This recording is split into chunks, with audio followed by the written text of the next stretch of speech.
Hey, what up, everybody? Yes, it's your boy, your cousin, your uncle, AD in the building. Great morning to you, Deborah. Great morning to you. Yes, it is just my face in the place right now. Happy Tuesday. Thank you guys for rocking out. As always, make sure you share. Sharing is caring. Sharing is caring.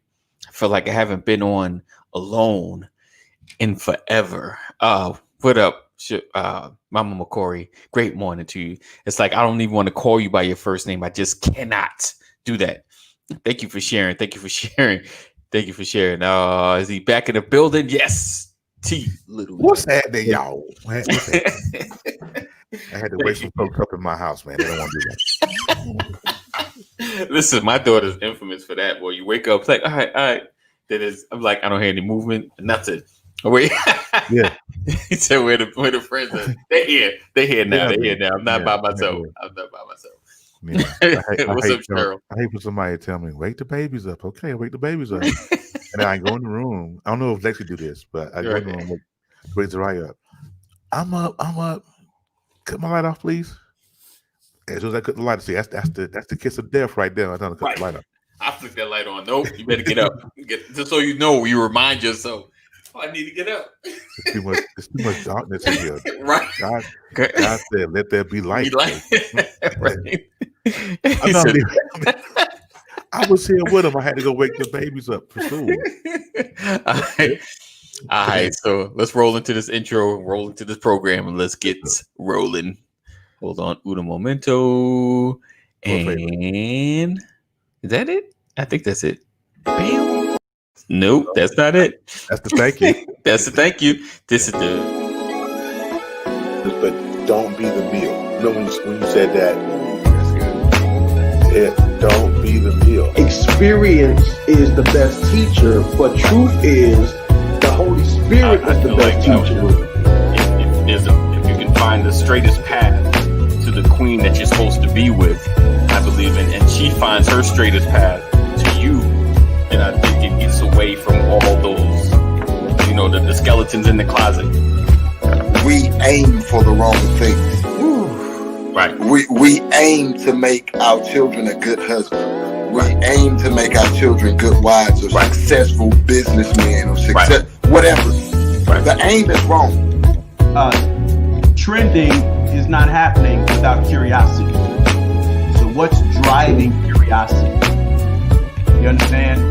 People that are successful, people that are effective in life are people with priorities. Yes, indeed. Priorities. That man said priorities. I love it. I love it all day. I do.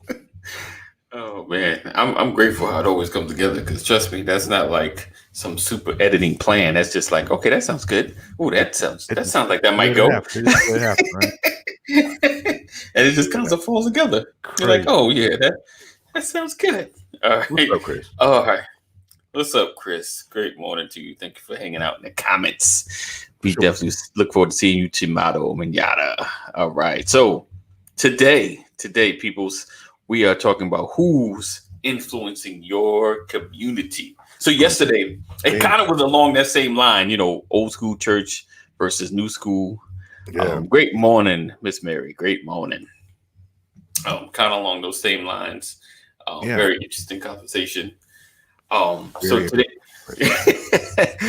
we're talking about who's influencing your community. And in terms of, because I was watching this YouTube video, and and I put a post of, YouTube is not a great research tool. I will say YouTube is a great way to look into something to start. Yeah, because people say things, you're like, that's interesting. I never thought about it like that. Let me dig into this some more. Yes. Yes. So go ahead. The you know what, I'm thinking that's good. This is a good topic because there's so much stuff going on, and everybody wants to be an influencer, but nobody's saying nothing. Right. So when you think about influencing, you think about social media. Definitely, with YouTube, you got TikTok, you got all these different apps that people are are now using to try to influence.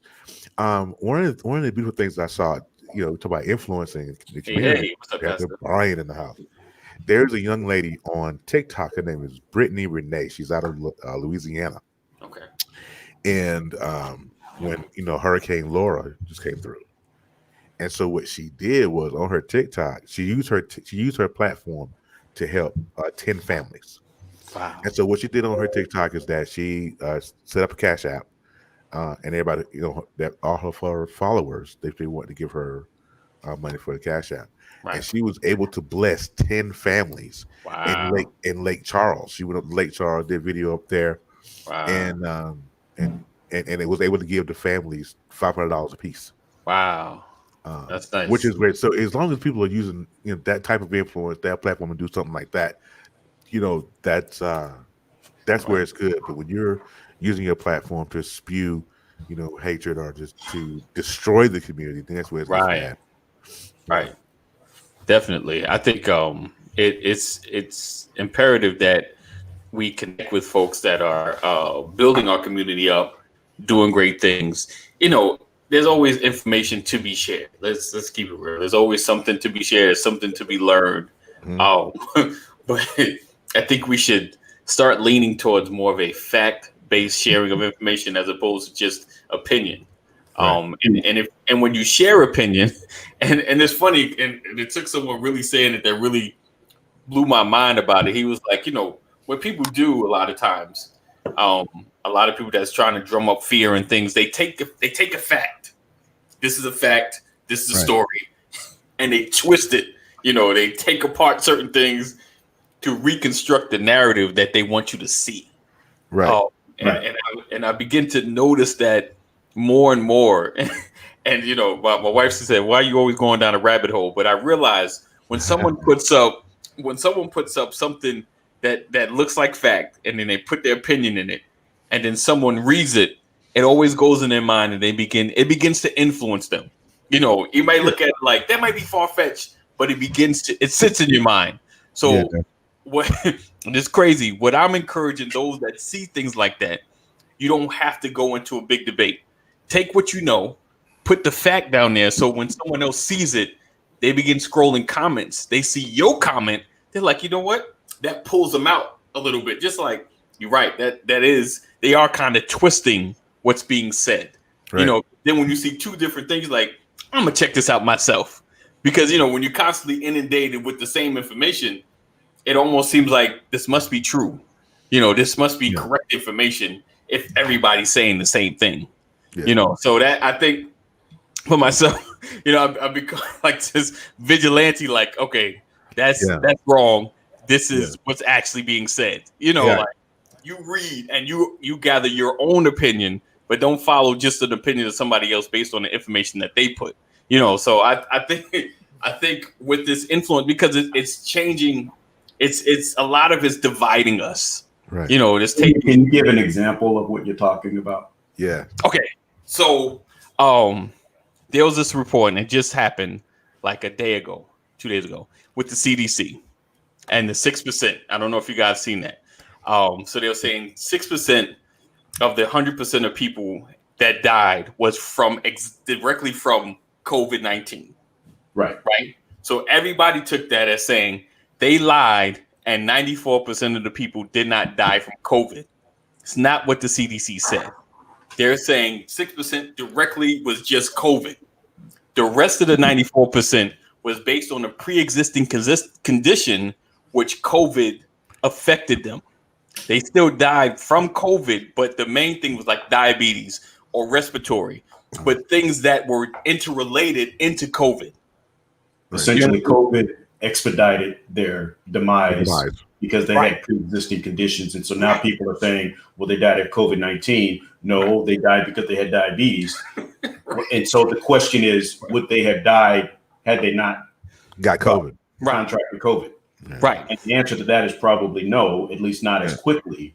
Exactly. And so that's the argument that people are having. But so we talked about this about 2 weeks ago, I think. One thing that I don't want to do is I don't want to get caught up, and this is spiritual. It's also emotional, it's psychological, it's mental, it's all of that. Right. You know, I don't want us to get into a place where we are debating something that is unprofitable. Right. True. Right.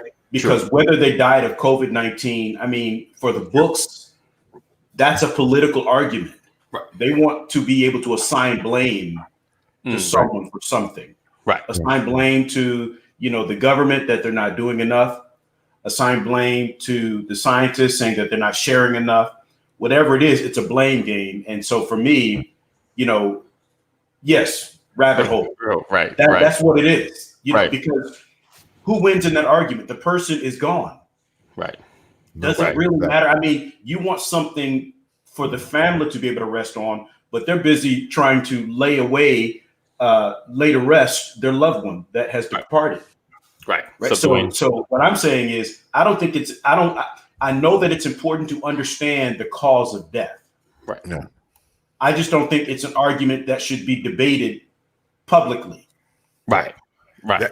And that's what I am going through. Well, not me. Well, I am going through, but Melissa, you know what? You guys know, her grandmother passed away on Sunday, and so that's a lot of stuff going around in her family right now. It's finger pointing, blaming, who, and then there was, who gave grandma and grandpa COVID, who did that, and now it's a lot of blame. And to Pastor Brian's point, there's no point in doing that. She's gone. And so it's a lot of I thought all that bickering and stuff after death only happens in the Black community, but obviously it doesn't, because it's going to be an all-out World War IV up there in Illinois here in about 2 days. So it's I was telling Melissa yesterday, I said, when you go up there, just make sure it's your we're going to pray before you leave, because you're going to have to be girded and protected when you go up there, because those darts are coming like crazy. Thanks, sports car lady. Yeah, it's pretty bad. She did a balloon release yesterday for her. Well, the other side of it is, it could be litigation as well. Certain people want to find out, what they died from, because they want to find out if someone misdiagnosed their loved one for the purpose of civil litigation. Right. True. So there's just so much. Hey, Rich, there's so much going on, and again, it's stirring the whole pot of frustration. Yeah, that's what makes society worse. Right. That's all it does. Right. And I think there's just so much of, like I said, it's so dividing. It's so dividing that it'll it's not helping us. It's not moving us forward. Not right. It's so funny. It's moving the wrong needle. Right. And it's funny. Like, I was thinking, I haven't seen much news about what's happening abroad, what's happening anywhere else, because we've been so inundated with COVID and some of the protests and things, the different sides of it, that it's the discussions have slimmed down a little bit. They've slimmed down, and we become, like, I think, really tunnel visioned in a sense to just a few things, as opposed to knowing what's going on around us totally, like we normally have pre-COVID, and pre all these issues and situations. True. And it seems like everything that happens, that's even when it's inherently wrong, there's still two sides. Like, there's always a dividing line of, I saw it this way and you saw it that way, and I'm noticing that, like, more and more, you're like, wait, that ain't wrong. Like, it's, and I got it. I know the rabbit hole. You just, and it just fuels frustration. And I'm trying not to go down the rabbit hole. I'm like standing at the edge, ready to jump, but I'm like, reality, there have been two sides or three sides to every story. Right. Since the beginning of time. Right. Right. Adam blamed the woman. Yeah. Right. The woman blamed the serpent. That's frustrating and fruitless. So litigation most times is frustrating, fruitless. Attorneys. Right. Well, that's interesting. I've discovered that Benjamin Crump is famous not because he's getting anyone justice, but because he's getting people paid. Yeah. Right. Hate me for saying that out loud. Hate me for saying that out loud. No. Benjamin, I'm sorry, real quick, sidebar, real quick, sidebar to a sidebar, like Lise. Here we go. Hey, shout out Lise. Benjamin Crump, and I respect who he is as a person, but Benjamin Crump, if you guys are familiar with the Boondocks, Benjamin Crump is Pastor Rilo Goodlove on the Boondocks, and they brung him on, and he had. Well, if you don't know if you've never seen the Boondocks, you don't know who Rilo Goodlove is. He was on there, and he was an advocate because they called Huey a thug in school, not Huey, but Riley a thug in school, and then they bring in Rilo Goodlove to be the advocate for Grandpa, Granddad, and the boys. Mm-hmm. But he ended up getting everybody paid. He had the what's my girl,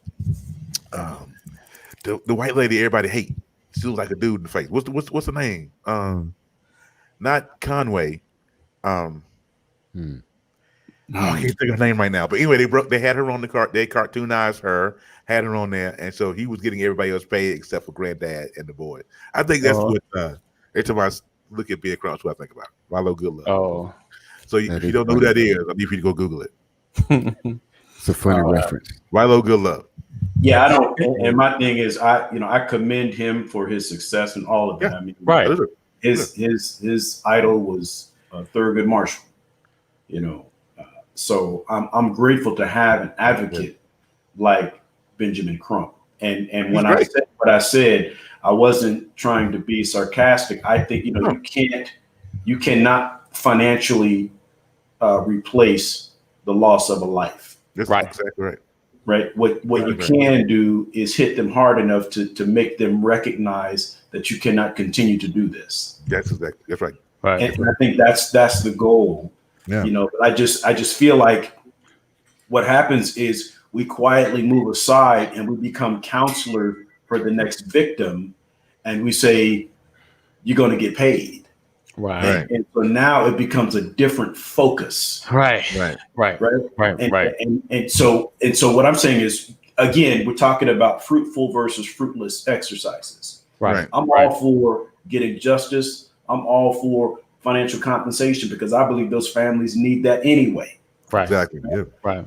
I just want to make sure that we put our battles, we put our fight in the right place and spiritual. I'm not mad at him being famous because his popularity can bring absolutely. Right. That's right. That's my whole point. We have got to have these advocates fighting on our behalf, and the cameras have to be on the people that can effectively and eloquently present a case to the public. Right. Because I think historically, they put the cameras on the wrong people representing our community. Right. That's the reality for me. Thank you for the heart. Ain't nobody got time for that. Is not who I want speaking for me. Right. Yeah. But again, we're this far into this. Mm-hmm. Okay. I was having this conversation with a couple of non-Black friends of mine. Mm-hmm. And we were talking about because we're talking about influence. We were talking about the Jacob Blake situation. Right. Mm-hmm. And one of my friends said, "Yep, I'm with you, man. I just need more information." What? that line. Just so he was laughing. Right. And so my point is, and we went down a rabbit hole. Right. After that comment, you got to go down the rabbit hole. Yeah. I'm talking about people I've known for years, and my children were like, "Daddy, I was wondering who you were talking to because you went in. And I'm saying, you have to go in because at this stage, if you have to ask for more information when the end result is the same, right, then you're confessing. Yeah. That my point is that's a confession, my so-called brother from another mother. Yeah, no. So now we have to change our conversation. Yes, we do. You understand? Because I no longer see you as a companion. Right. I see you as the opposite narrative. Yeah. Yeah. And so now you have to be educated all over again because, and here's what's happening. This is what I found out. Okay. I found out because we live in a certain space and our friends on the other side, and I have to say the other side because there are two sides to this, to this argument. He said, I listen to other police officers who are friends of mine. And there's a process, and I got to break this down, how they approach this, and him walking around to the car, and I got to break it down piece by piece. And my other friend was like, hey, Brian, let him break it down because I'm going to need to hear this. I want to understand his perspective. And I'm saying, I don't need anybody to break anything down for me. Mm-hmm. Well, I understand what you're saying, but it's important for me to have all the information. No, it's not. I said, I'm going to pause and let you break it down because what he was doing was he was trying to find a way. Take a fact. Legally justify Right. the use of force. Right. Yeah. Based on the interpretation that he got from his white cop friends. All right. Now he's saying they don't hate black people. It's just you have to look at this objectively. And I'm listening to all this and I'm like, yeah, okay. And so he's breaking all, and I sit back and I just listen. I listen and I listen and I listen. And then my other friend says, oh, okay, yeah, that makes sense. That makes sense. But I could tell he wasn't convinced. After he broke all this down, my other friend is Colombian. Okay. So one's a white guy, one's a Colombian. All right. And he broke it all down. And my Colombian friend was like, okay, yeah, I can see that. I can see that. And I'm like, no, you can't. Like, you're afraid to agree with me right now. Right. Because you don't want to tick him off. Right. But if we're friends, I'm getting ready to tick both of you guys off. And my point is, and like this, this is why I get in trouble because I'm supposed to be a pastor, a preacher, and I'm supposed to say, well, the Lord is going to help us. Yeah. But I'm a man of God. Right. I'm a husband. Right. I'm a father. I work in corporate America. I'm a black man who's I walk this every day. And so when I said to him, he said, well, Brian, it's important for me to do the research and historical. I said, listen, let me tell you something. Your research is different than mine. I have. Right. You do research to get educated. Right. We do research to survive. Right. I believe that we're going to dig deeper than you. Right. Because for us, it's about survival. For you, it's about justification. You're not going to go as deep as we go. Right. So you'll never understand the plight. You'll never. And here's what they said. He said, I understand. He said, the problem is police officers are not properly trained. Watch this influence now. Police officers are not properly trained. So when you have a 165-pound white police officer barely trained, and he sees a 6'5", 260-pound black guy coming at him, in his mind, emotionally, mentally, his only recourse is to shoot because he won't win the battle. Right. I said, that's interesting. He shouldn't be a cop. He should not be a cop. Exactly. Facts. Right. Big facts. And I said, so I get that. I said, the problem that I have is when they see a 5'8", 150-pound black man, they still see 6'5", 260 pounds. Right. Because they still think their only recourse is to shoot. Right. I said, so you see us all, white cops see us all the same, no matter what our size or shape is. Yeah. Right. That's what you have to understand. I said, and then secondarily, have you ever thought about what a black man sees when a white cop is coming? Right. Yeah. You all spend all of your time talking about the white man's perspective. Right. And the reason you do what you do is because you sit around in your clubs and in your backyards and your barbecues, and it's a bunch of white people talking about the white perspective. Right. I said, but you don't take time to sit at the barbecue with the black folks and listen to our perspective. Right. To have an You understanding. can talk about what you see, but you don't know what we're living. Right. Right. And that's improper, jacked up influence. Right. I didn't mean to hijack the whole conversation. It's all good. It's all good. But that's It's all good. that's that rabbit hole that you gotta kind of go down because you like you said you can't just let it slide. You can't just let it go. You just like even whether you get it or not. I gotta tell you. So maybe you go home and marinate on it. Think about what I'm saying. Because like sometimes some of the arguments is mind numbing. It drives you crazy, like because it with the whole what's his name, Kyle Wittenbound, Rittenhouse. White House. That's like the White House, right?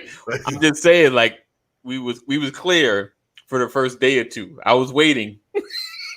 I was waiting, and then it turned into support the dude. I'm like, wait, what happened? What just happened? Yeah. Wait, I thought we all knew where this was going. I thought at least this right here, we can agree on. Like, no, this is like, because now it's about. Can I speak to he was fighting for his life. I think meditated. Oh, there it is.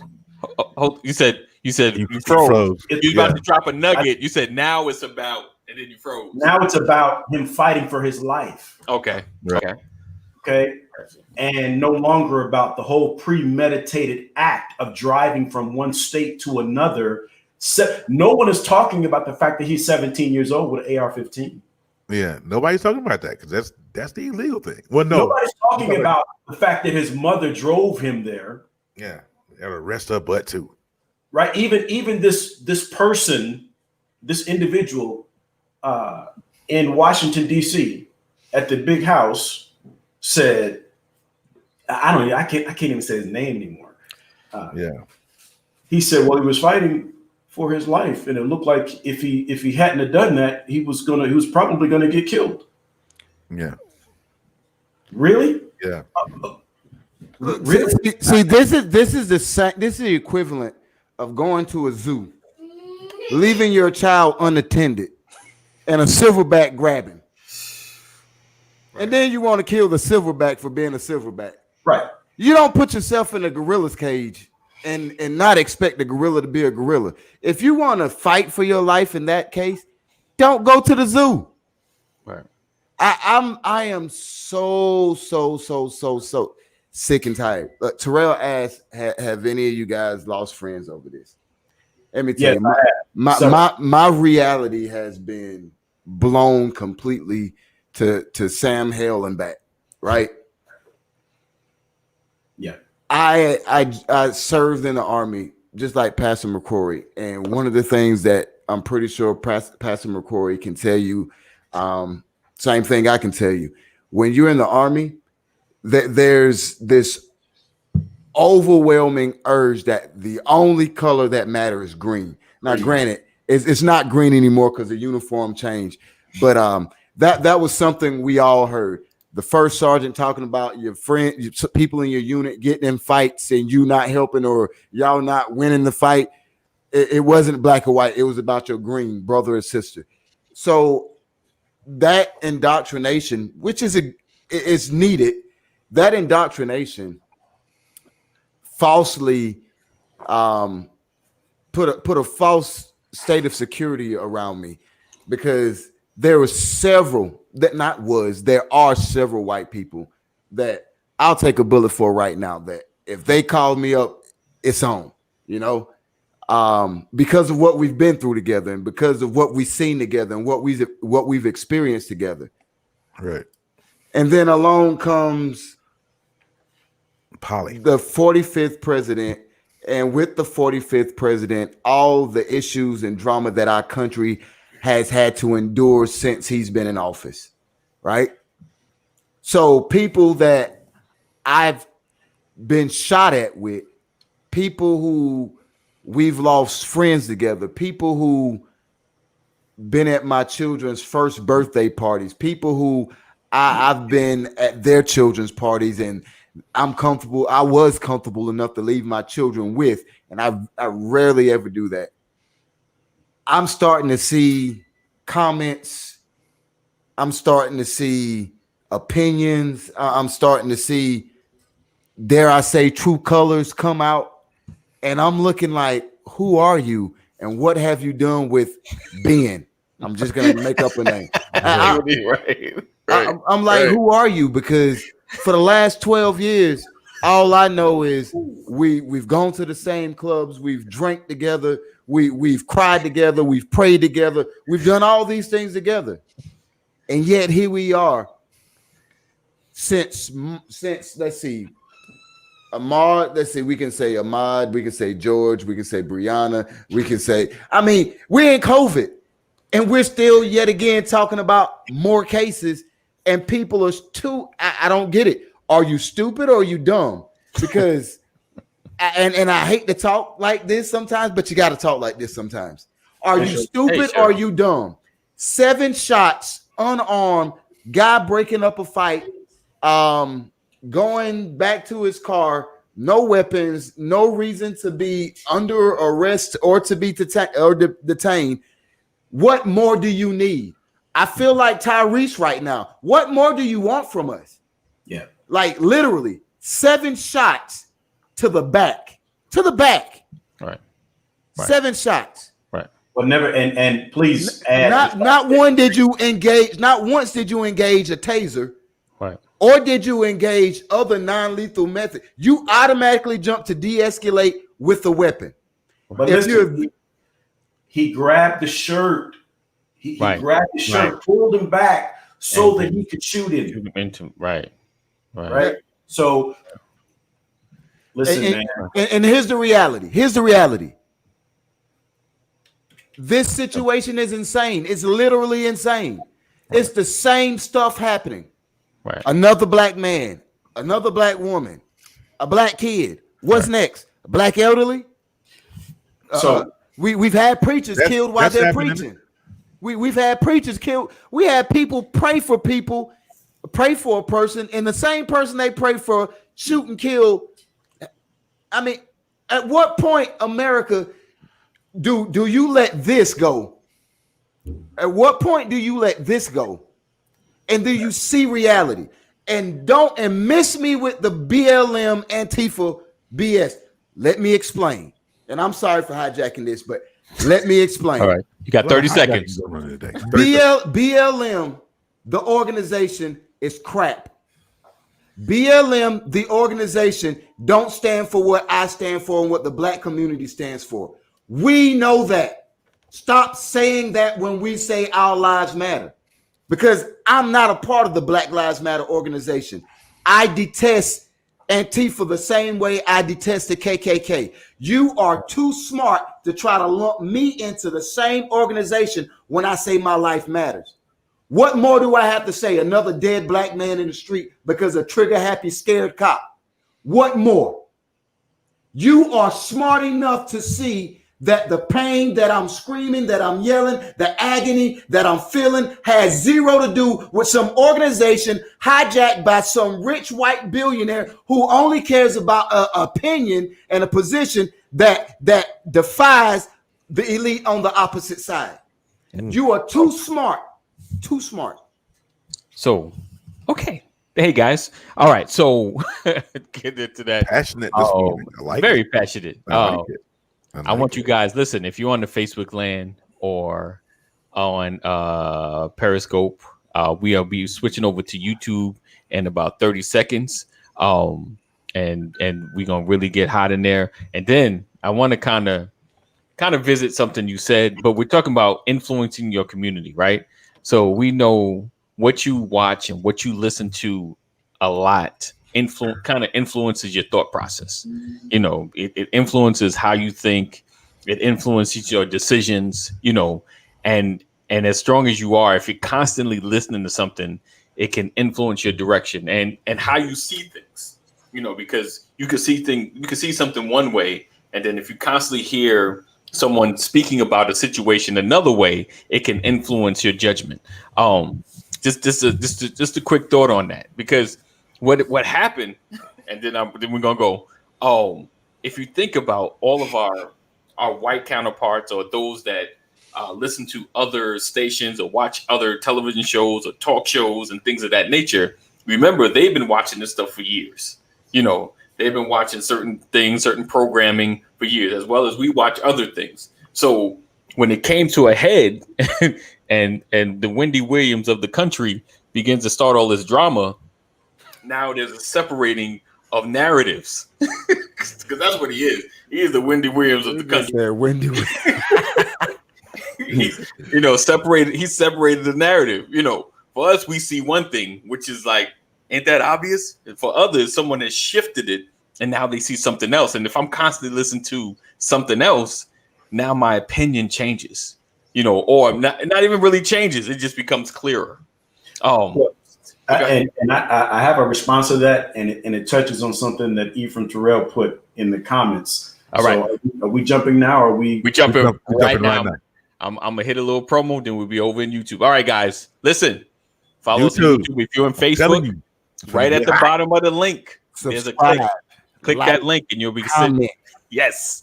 All right. Get lit up in this piece. But for everybody else, we see you guys tomorrow.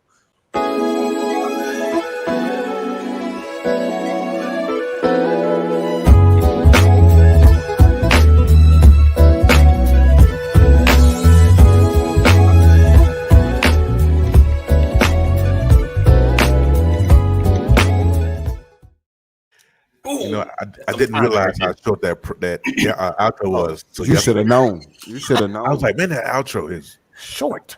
And then he was talking. then he was yakety. Okay, you go ahead first, Pastor. Then I want to add something to some Dwayne has said. Go ahead. Okay, I just want to make sure that Ephraim Terrell is still with us. I'm sure he's doing. Yeah, I think he was on YouTube. He was on YouTube. He was on YouTube. So yes. All right. So the question was, as you read articles about top influencers in the world, country, and state, oftentimes no one is a preacher. Is this a problem for the church? Have we lost our influence? And my direct response to that is no, we have not lost our influence, because I don't believe that the organization, the institution of the church will ever lose its influence. I think that the influence is measured. Okay. That's what I think. Are we less influential? I don't believe so. Are we more influential? I don't believe so.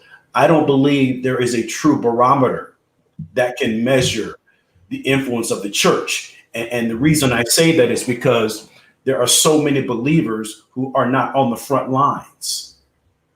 So when we talk about the influence of the church, this is what we have got to remember. Don't ever lose sight of the fact that the influence of the church is supposed to be kingdom focused and not worldly focused. Right. The Bible says to set your affections on things above and not things below, for things above are eternal and things below are temporal. We are in the world, but we are not of the world. Right. So our influence is kingdom focused. Right. And it's very difficult to measure kingdom focus because a lot of times the believers are not on the front lines. Right. We believe that what you do in secret, God will reward you openly. Right. Yeah, I like that. It's not a competition for attention. And I really don't believe that the cameras are going to follow the preachers. I just don't believe that. I don't believe the cameras are going to follow the folks that are kingdom focused. Okay. Because that's not a popular narrative. Right. So and again, I understand people are looking for the preachers to be out there on the front lines and all that kind of stuff. There are certain people that are out there. You got the TD Jakes, the Creflo Dollars, the Jamal Bryants, you've got these influences that are out there. Right. And sometimes it's difficult to discern whether they're kingdom focused or just an entertainer. Right. Okay. That's just the truth. And take nothing away from their walk with the Lord, because I can't tell you who's going to heaven. I can tell you I'm going to be there. Right. With bells on. So I don't believe, I personally don't believe that the church has lost influence. I do believe that there is a great work for the church to do. Right. But I think we have to make sure we understand what influence we're speaking about. Right. So that is that, Terry. Oh, I was just going to say, how we're talking about influencing the community, and I know we done got off to a tangent and we're talking about churches and all that. But one of the big influences, especially in my house, is TV. TV and what we watch on TV. Right. TV shows. I mean, Love and Hip Hop. Whatever, all these the variations of that particular show, and how it's influencing our young people, and then watching this. So as parents, me and Melissa, we put the chokehold on the TV. TV don't even go on in there, because it's just so much stuff going on TV that's influenced. And then if not watching anything educational, they don't watch it. I have to monitor everything, which is exhausting. It's exhausting. It really is. Because I don't want to have to monitor everything, man. You're right. I had to cancel a cartoon because here it is, a cartoon. My boy is watching it, and there are two papas in the cartoon. And it was so slick because there was interracial papas. Wow. One was black, one was white, and the little boy that was the friend had like 11 sisters or something. He's the only boy, and then he goes over to his best friend's house, who's black, who's got two daddies. I had to explain to my son, we on Netflix now, and the only thing you can watch is what I put on your list. Yeah, we're gonna watch Coco Melon and Teletubbies. Go ahead, no, we're not gonna do this. And we talk about influence, and we talk about, because I know the whole BLM. Like, I don't know everything going on behind that. I know every organization has its issues. I can't co-sign on being a part of it. I mean, they started the mantra. Well, did they? Well, maybe the Black Lives Matter, maybe possibly. But look, that was strategy. But it was strategic. What I will say, because they always mention George Soros, but on the other side, I see that. I'm gonna get it. It felt like in the '60s that came to us more from the community for guidance. Now a lot of community doesn't even go to church. Ooh. All right, we're gonna dig on that. But I think there are like two sides, just like there's the George Soros, there's the Koch brothers, there's the dude from Las Vegas. And my issue a lot of times is everyone jumping on George Soros, but both sides have tons of money. Both sides are spending on both sides, spending in narrative. I believe those that seem like they're underground coming up and trying to give you some information for woke folk are paid. You know what I'm saying? Yeah. So I believe information is being spun on both sides. We're on both sides is being bamboozled. So we have to be vigilant as to the information that we receive, and like going back to church, seeking those things that are above, seeking those things that are eternal. Because if we get so caught up, in the weeds and staying down in a rabbit hole, sometimes you got to go down there. You just can't stay down there. You can't stay there. Yeah, that's the key. A lot of people in this country right now are in the rabbit hole and live. It's kind of like that movie. The Jordan Peele movie. You talking about in the getting stuck, the stuck plate, the sunken place. In the stuck in place. There's so many people down in the rabbit hole. Get out. Yeah, exactly. They are living vicariously 24/7 in the rabbit hole in that sunken place. Right. And they have no clue. I need for you to take your medication or snap out of it or something, because it's not how society it works. Look in, jump down, and they're like, all right, I gotta get out of here because then I get annoyed. Go ahead. Can I go to Ephraim's question? Yes. It felt like this in the 60s that came to us more from the community for guidance. Now a lot of our community doesn't even go to church. Am I off on this analysis? I'm not sure the origin of this particular comment. And it felt like in the 60s that came to us. He was talking about the church leadership and the focus of the people come to the church. Okay. Learning. I think he's saying like more people will come to the church for guidance, for seeking where to go and what to do. I think the church was the hub when things absolutely. The church was the center of the Black community. Yeah, right. It was. But I think, and I'm gonna sound very conspiracy like, but I think it's been the church reputation has been torn so much, by people on the outside and people focusing on the bad, some of the small bad passes or whatever. People have lost faith in the church, because of what they see or been told, I'll say that, or their experience, and not focused on God enough to utilize the church as a hub again, where we can get true information true focus, and we can fight one thing at a time. You know, I think that one of the biggest things we have to look at here is there's a difference between the church and the body of Christ. right. And I think we're seeing a whole lot of church, but not a whole lot of body of Christ. And what Pastor said earlier was so profound. I find it hard to disagree with. But so instead of me saying I disagree and then making my point, let me present a question to him. When he said that there is no barometer, I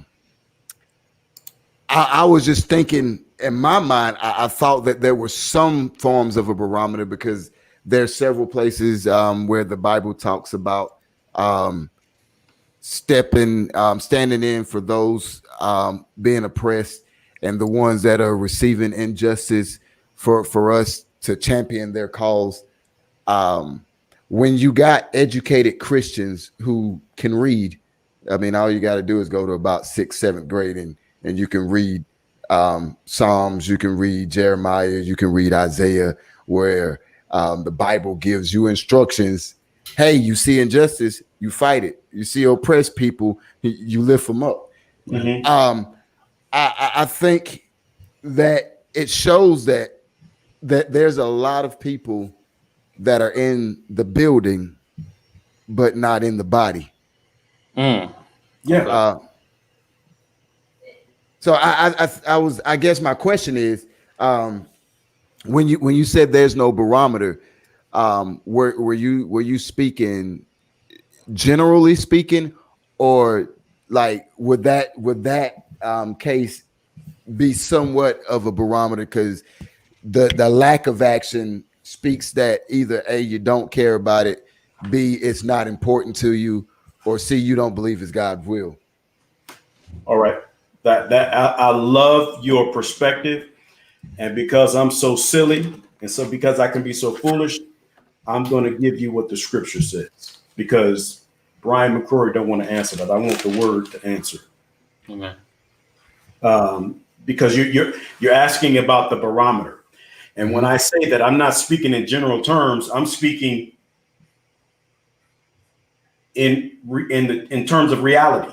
In 1 Corinthians, in 1 Corinthians chapter 2, I would look 1 Corinthians chapter 2, verse 14. And it says, because we're talking about labor, it says, but the natural man receiveth not the things of the Spirit of God, for they are foolishness unto him. Neither can he know them, because they are spiritually discerned.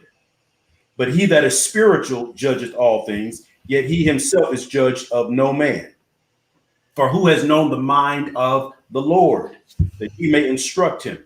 But we have the mind of Christ. So I'm saying all that to say, going back to my earlier point, that we have to be kingdom focused. Right. And unless you are kingdom focused, see, kingdom focused people are spiritual, walking in the spirit and not in the flesh. If you're not walking in the spirit, you have no way of knowing how influential the church is. Right. Because it's not, you cannot discern it because you're in the natural. So when I speak to the barometer, I'm saying it doesn't fit you unless you're walking in the spirit. Right. Makes sense. Okay. I like that. A lot of people think the church is losing because you're looking with the natural eye, but in the spiritual eye, how can the church lose when the Lord has already won? Right. Facts. Right. So how have we lost influence when the battle is already won? What the enemy wants to do is fool the people into believing that they still can lose. That the enemy the enemy knows he's already lost. He's just trying to deceive and take as many as he can with him. Right. Right. Facts. That's like facts. So when it really boils down to it, the Bible said the battle is not yours, it's the Lord's, and the Lord cannot lose. So how do we lose influence when the battle so what you're saying is there are many people that have lost hope, that have fallen. The Bible talks about people falling by the wayside. Right. Right. but the victory has already been won. Right. Right. Got a question for you, Pastor. With that, because a lot of people would hear what you're saying right now, and they will let that be their excuse to remain silent and not to speak out because we've already won. So what? And I understand that's not what you're saying, but a lot of people will take the sound bite you just dropped, and that's their reasoning for. Well, I don't have to do anything. You know, the battle is already won. Right. So. What is your advice to a person who would take that stance? Okay, yeah, the battle's already won. Now, what do you do while waiting for that trumpet call? Because I'm so silly. I love it when you're silly. He got time. Matthew chapter 12.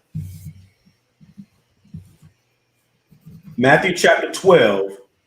And verse 36.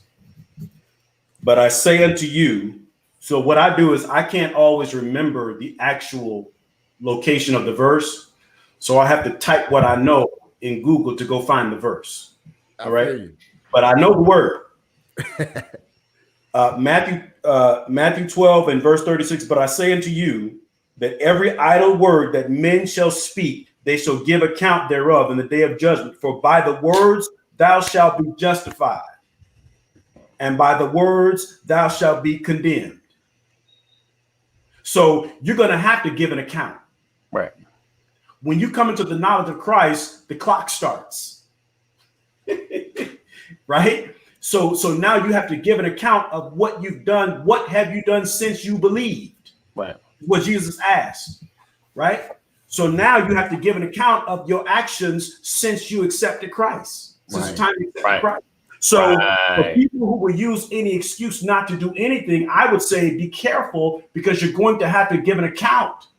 Remember that God has blessed us with the stewardship of the presence of Jesus Christ in the manner, in the shape of the Holy Ghost inside of us. Once you receive the Spirit of Christ, now you become a steward of the gift He's given you, right? And you're going to have to give an account for your stewardship. What did you do with what I gave you? Right. Ooh, that was a great parable. Don't miss me with the excuses, because you're gonna have to give an account. Right. For what you got. Can I be silly with you for just a second, Pastor? And I think I'm gonna hold my mule the rest of the time, right? so staying in Matthew, right? Verse 7, 21 through 23. Not everyone who says to me, Lord, Lord, shall enter the kingdom of heaven, but he who does the will of my Father in heaven. Right. Yes. Many will say to me in that day, Lord, Lord, have we not prophesied in your name? Yes. Have we not cast out demons in your name? And done many wonders in your name? Right. And then I would declare to them, I never knew you. That's right. Depart from me. Right. You who practice lawlessness. Right. Workers of iniquity. Right. So back to Brother Ephraim Terrell's point. Paul said, there is laid up for me a crown of righteousness, which God, the righteous judge, will give to me at that day. That means that there ain't nothing that the world can give me. Right. So I've learned it's not my intention to be famous. It's my intention to be effective. Right. Because I'm going to have to give an account. The cameras may not be on me, but that don't mean I'm not working. Right. True. That's it. That's it. A lot of folks walking around here, the Bible talks about having a form of godliness but denying the power. It's a whole lot of folks shouting Jesus that don't have a relationship. Right. It's the Western mentality. We don't really understand what the word Lord means. I mean, we understand it when it's your landlord. It's a whole lot of Beyonce fans, but they ain't married to him. Right. Lord means I don't belong to me. Right. It means I don't have the luxury of saying, oh, because the Republican Party says A, B, and C, I got to be a Republican. No. I'm tired of Christians pushing an agenda before the throne. Right. I'm tired of Christians using that as a look. At the end of the day, I'm a conservative based on what I believe. I am. I don't trust a lot of Republicans anymore because they seem to put on a facade. Like what's happening really isn't happening. But we don't make the look. This is a conversation that goes so many different directions. It's like I'm a paraphrase one of my favorite rappers. He's a Christian rapper by the name of Bizzle, and I'm paraphrasing it because I would jack up what he says. But what happens is we champion causes that look right on the surface, and then we forget people while we're in the middle of doing whatever. For instance, okay, let me say it this way. He makes a couple statements. Okay, in the song "Live Above It," he says, "Yeah, they gave us the drugs, but nobody made you sell it. Right. Yeah, they put the guns in our hands, but ain't nobody make you shoot it." He made those type comments, and it's the thing that is absolute truth, but we can't allow things that are legit influencers or reasons cause us to make choices that will cripple us in the future. Right. Right. So go ahead. No, I was just gonna say that there were no guns and crack in the black community in the 60s. Right. And the black community functioned completely different. Right. So you absolutely have to be accountable for what brought the issues onto the table. Right. But now that the issues on the table, what do we do? We still have to be accountable for what we do with those issues. And the person who made that scenario possible, they have to be accountable for it as well. Right. So it becomes a two-sided coin. So yes, there's black on black crime. We have to take care of that side of things. We have to educate ourselves. We have to love each other more. But the other side of that coin is what brought black on black crime to the table in America. What institution, what systematic institutions were put in place? What laws were put in place? What are you allowing police to do? All of these things, they are parts of this cog that is driving our country further and further away from God, because you got the disenfranchised and the people who don't know God, therefore they don't know peace. You got them who are screaming and yelling because they want justice. Right. And then you got the divide that's created from those who know that this is temporary and eventually this is going to pass away and we're going to be better. And they say nothing. They're divided. And then you got the divide between the people who, yeah, I understand this. Right. And even though I understand it, I'm not going to speak on it because we got to obey the laws of the land. They pick and choose what scriptures are cool to live by. True. Oh, it's funny that you talk about Bizzle. When we talked about it last week, you had that song about Freeway Rick Ross. Yeah. That he's really talking about the rapper Rick Ross. I think he tried to cover it up, but you listen like you talking about Rick. No. I love, and this is the reason why I said it. He called. No, Rick he said Ross, it. Yeah, he called Rick Ross out by name 10 years ago. And matter of fact, the first time I ever heard Bizzle, it was kind of a diss track, and he went in on Jay-Z, Kanye, and Rick Ross for like 9 minutes. But hold on, because I screenshot something he said in the song. I need you guys to check out the song called "Poppin" by Bizzle. Poppin'. Oh yeah. And he said, "World full of fake news, nothing real about it. But they agenda in the middle and just build around it. You don't use your brain, they're gonna flip the whole thing and trick you with a headline, tell you how to feel about it. call a man a racist, you take what he said racially. Call him homophobic, you take what he said hatefully. They label it hate. You can't even disagree tastefully. You shake the label, you switch sides. It's mind slavery. This people are evil. Don't eat what the media feeding you. Deceitful and wicked. They giving you the lenses to see through. He said everybody lying. Nobody willing to speak the truth like the Lord said it would be. Man. I think it's that lens that we're talking about. While we've lost some of the people we thought we were cool with, because they see things differently, or they they see it from a different kind of reality, and not willing to accept what's actually happening in our reality. And I think it's like I said, it's a dividing trend. It's a consistent dividing trend. And the trench has gotten like real wide for the last 4 years. Like it was there. Very. No one's saying he didn't start the fire, but man, he took some gas and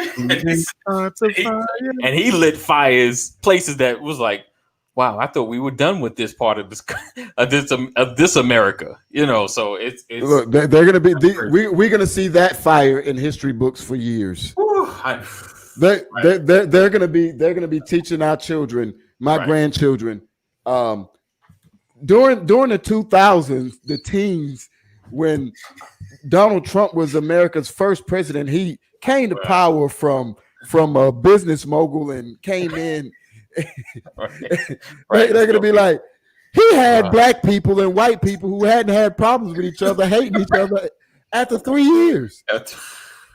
It's crazy. It's crazy because I'm, my wife said it.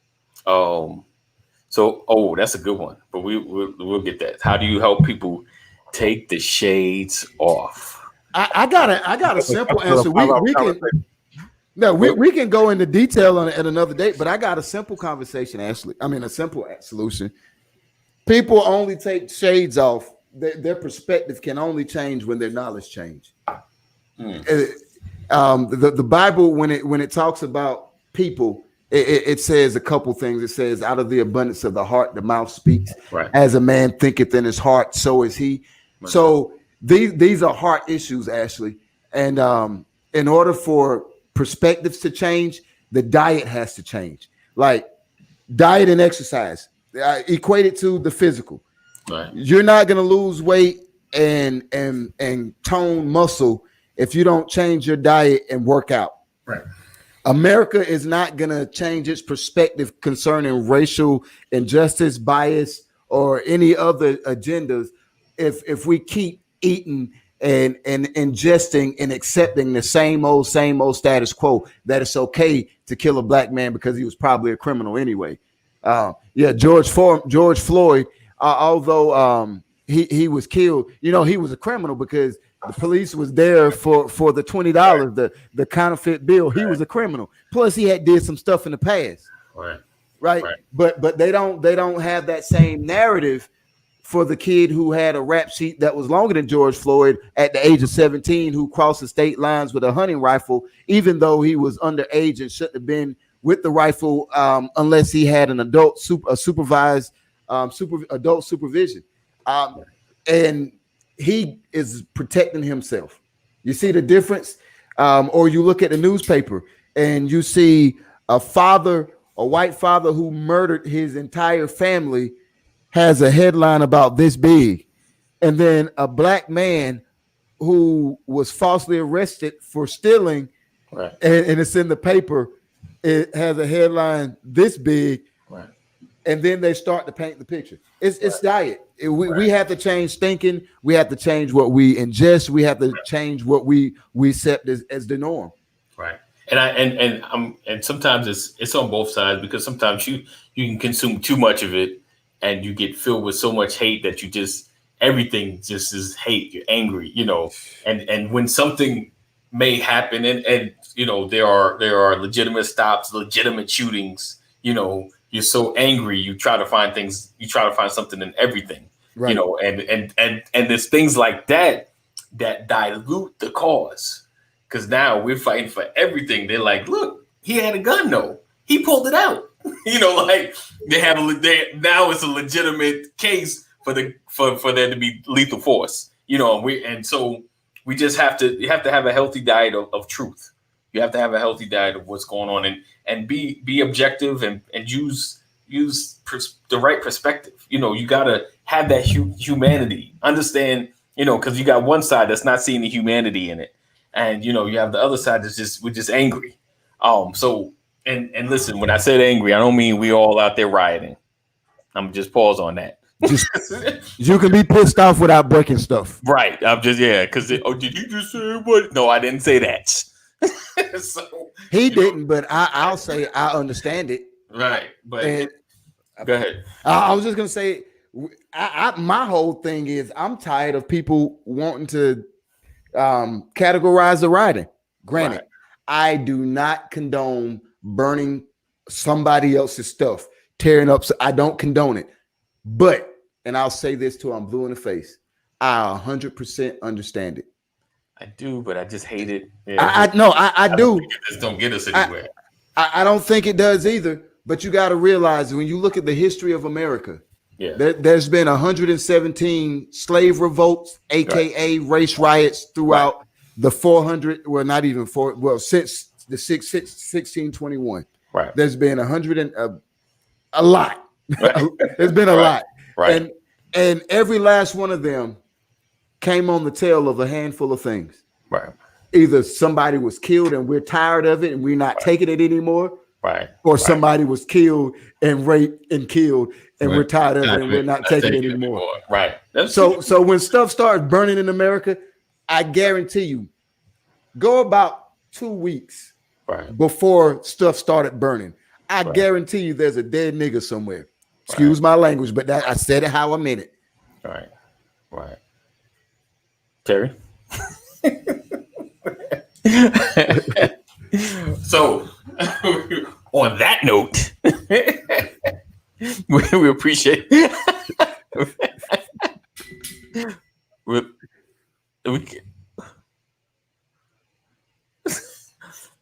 went into full cell mode and it was like, if you like the shirt that I am currently wearing, this is a pair of Chronicles podcast. Yes, this is the prototype that Teespring shut down when I first made it because it was a YouTube logo on the back. Nice. There. But if you want to order a shirt, go to teespring.com/Knucklehead Chronicles Podcast. Yes. If you use the promo code DAGURU, DAGURU, you get $10 off your order, and also you can use free ship as a promo code to get free shipping. On that, I got everything from face masks, cell phone cases on that joke. So y'all go ahead. If you want to support the Knucklehead Chronicles podcast. All right, before we go, I'm gonna give you guys before we leave the Tuesday funny.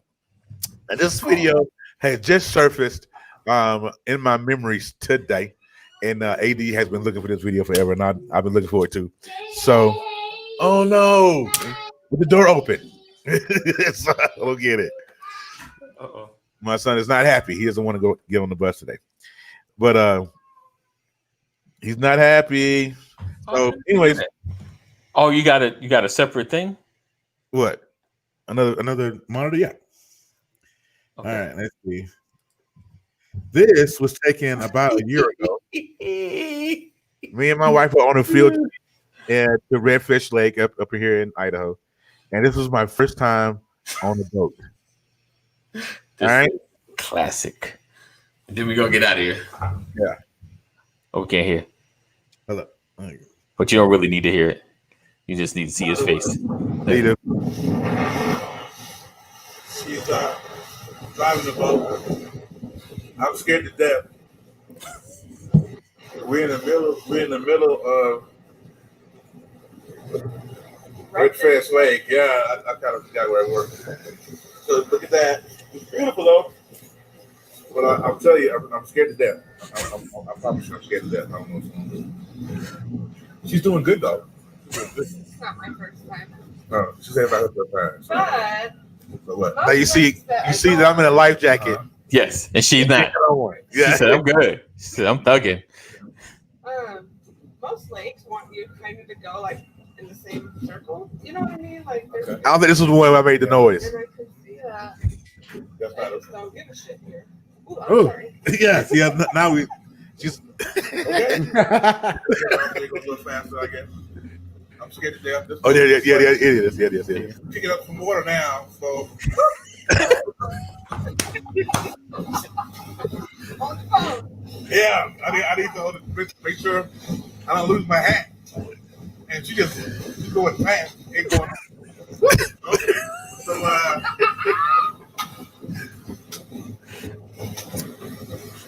y'all, do me a favor. Pray for me. All right, so that is your Tuesday Funny. If you enjoyed that, Man, that was good. make sure you subscribe. Bro, Yeah, and then he look at my because I know we were talking about this morning. He was like, I wanted that video. I wanted it because he Yeah. got me with the when was that? This was about a year ago. Dude, I'm in another meeting trying to focus, and I look over to the right. Two things. Why is it that anytime black folks on a boat with white folks driving? Because man, I was like, And number two, that was hilarious. it was that concerned, but you still had time to worry about your hat. yeah.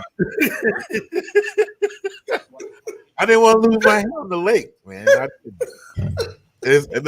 You should have listen. I mean, the worst case scenario, the boat flips over. Right. You fighting to keep from drowning. Yeah. But I better not lose my hat. Yeah. I mean, I can't. I gotta go. I gotta get back. Yeah, go. Oh man. Well, that was funny. All right. It just came up in my memories, and I was like, "Oh my lord!" Wow, that's awesome. We just talked about it. Wow, that was good. All right, so thank you guys for laughing at me today. Appreciate you. All right, I'm gonna let y'all go. Y'all guys have a good. We'll see you guys. Well, actually, until next week. You guys have yes. He's got to handle some business. Yeah, family business. Oh man, so we'll see you guys next week. We appreciate you guys rocking with us. Take care. Be safe. Know that Brothers of Legacy loves you, but God loves you more. God loves you more. All right. Later.